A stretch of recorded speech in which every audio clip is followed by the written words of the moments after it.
नमस्कार, स्वागत है आप सभी को बेसिक जीके 99 में। मुग़लों की दक्षिण नीति के बारे में जानेंगे हम लोग कि मुग़ल सम्राटों की दक्षिण नीति क्या है, इसको हम लोग विस्तार से जानेंगे।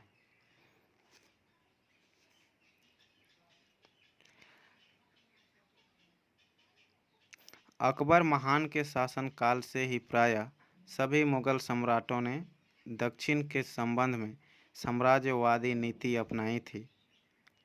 लेन पुल के अनुसार दिल्ली के प्रायः सभी सम्राट दक्षिण पर विजय प्राप्त करने के लिए लालायित रहते थे, जिसके परिणाम स्वरूप उन्हें घोर विपत्तियां उठानी पड़ती थी।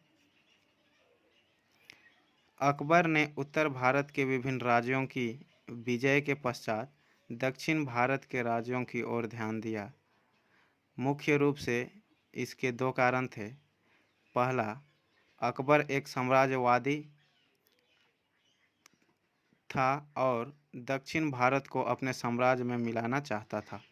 दूसरा, समुद्र तट तक अपने साम्राज्य का विस्तार कर पुर्तगालियों की बढ़ती हुई शक्ति को वह दबाना चाहता था।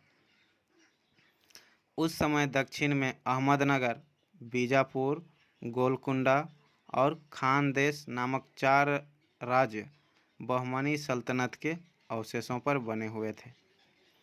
बीदर महत्वहीन था और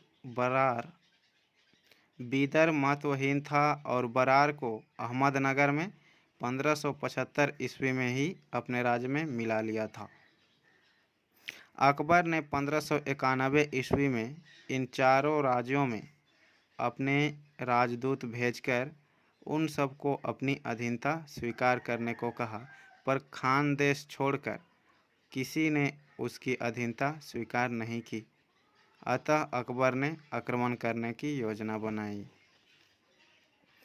बात करेंगे सर्वप्रथम 1595 ईस्वी में अहमदनगर के विरुद्ध मुग़ल सेना भेजी गई और 1596 ईस्वी में दोनों पक्षों में समझौते के द्वारा मुग़लों को बरार प्रदेश प्राप्त हुआ। किंतु 1600 ईस्वी में पुनः मुग़ल सेना भेजी गई और अहमदनगर पर अधिकार प्राप्त कर लिया गया। इसी वर्ष अकबर ने स्वयं असीरगढ़ पर कूटनीति से विजय प्राप्त की। इस प्रकार अहमदनगर, खानदेश और बरार पर मुग़लों का अधिकार हो गया, लेकिन पूर्ण रूप से ये क्षेत्र मुग़लों की अधीनता में नहीं आ पाए।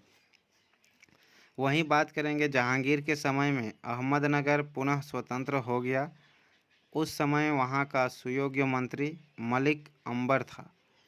सम्राट ने 1616 ईस्वी में खुर्रम को उसके विरुद्ध भेजा। दोनों पक्षों में संधि हो गई। अहमदनगर मुग़ल साम्राज्य में नहीं मिलाया जा सका। शाहजहां ने अपने शासनकाल में दक्षिण राज्यों के विरुद्ध अभियानों में थोड़ी धार्मिक असहिष्णुता की नीति भी अपनाई, क्योंकि दक्षिण के ये राज्य शिया संप्रदाय के थे, जबकि सम्राट स्वयं सुन्नी धर्म को मानने वाला था।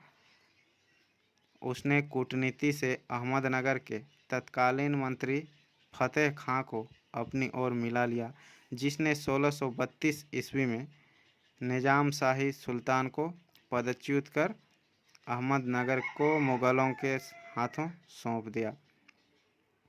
1936 ईस्वी तक यह पूर्णतः मुग़ल साम्राज्य में मिला लिया गया। गोलकुंडा और बीजापुर के विरुद्ध अभियान 1636 ईस्वी में किया गया। गोलकुंडा ने मुग़लों की अधीनता स्वीकार कर ली और बीजापुर ने युद्ध के बाद मुग़लों के साथ संधि कर ली।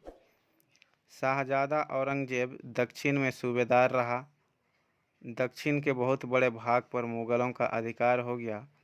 दूसरी बार शाहजादा औरंगजेब 1653 से 1657 ईस्वी तक दक्षिण का सूबेदार रहा। इस समय इन दोनों राज्यों के विरुद्ध उसने कई बार सैनिक अभियान चलाए और ये पूर्णतः हराए नहीं गए, पर मुगल साम्राज्य का दक्षिण में विस्तार होता गया। 1658 ईस्वी में औरंगजेब उत्तराधिकार के युद्ध में भाग लेने के लिए आगरा वापस लौट आया और सम्राट बनने के बाद 1680-81 ईस्वी तक उत्तर भारत की समस्याओं में उलझा रहा। फिर भी बीजापुर और गोलकुंडा के विरुद्ध अनेक सैनिक अभियान चलाए गए। इस बीच दक्षिण में एक नई शक्ति का आविर्भाव हुआ और वह शक्ति थी शिवाजी के नेतृत्व में मराठों की शक्ति। औरंगजेब धर्मांध था। उसने अपनी धार्मिक असहिष्णुता के आधार पर साम्राज्य का विस्तार करना चाहा। राजस्थान में मेवाड़ के राणा जय सिंह के साथ 1681 ईस्वी में संधि करने के बाद अपने विद्रोही शाहजादा अकबर का पीछा करता हुआ वह दक्षिण पहुंच गया। उसने 1685 ईस्वी में बीजापुर के विरुद्ध आक्रमण किया और पूरे 1 वर्ष बाद खाद्यान्न की कमी के कारण बीजापुर के सुल्तान को आत्मसमर्पण करना पड़ा। 1687 ईस्वी में गोलकुंडा पर भी उसने छल बल से अधिकार कर लिया। इस प्रकार दक्षिण के इन राज्यों का अंत कर उन्हें मुगल साम्राज्य में मिला लिया। दक्षिण नीति का परिणाम। दक्षिण नीति का परिणाम।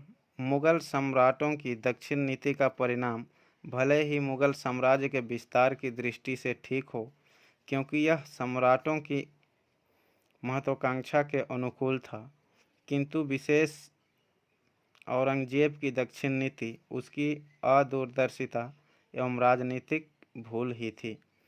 स्मिथ के अनुसार दक्षिण औरंगजेब के लिए ही कब्र सिद्ध नहीं हुआ, बल्कि मुगल साम्राज्य के लिए भी यह कब्र सिद्ध हुआ।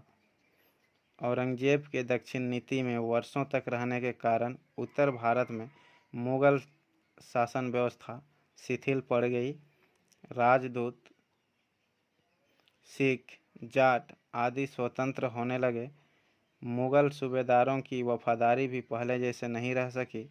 मराठे भी नहीं दबाए जा सके, बल्कि उनकी शक्ति अत्यधिक बढ़ गई। तो ये था मुगल सम्राटों की दक्षिण नीति और दक्षिण नीति के परिणाम। दोस्तों, इसी तरह का और वीडियो पाने के लिए चैनल को सब्सक्राइब करना ना भूलें।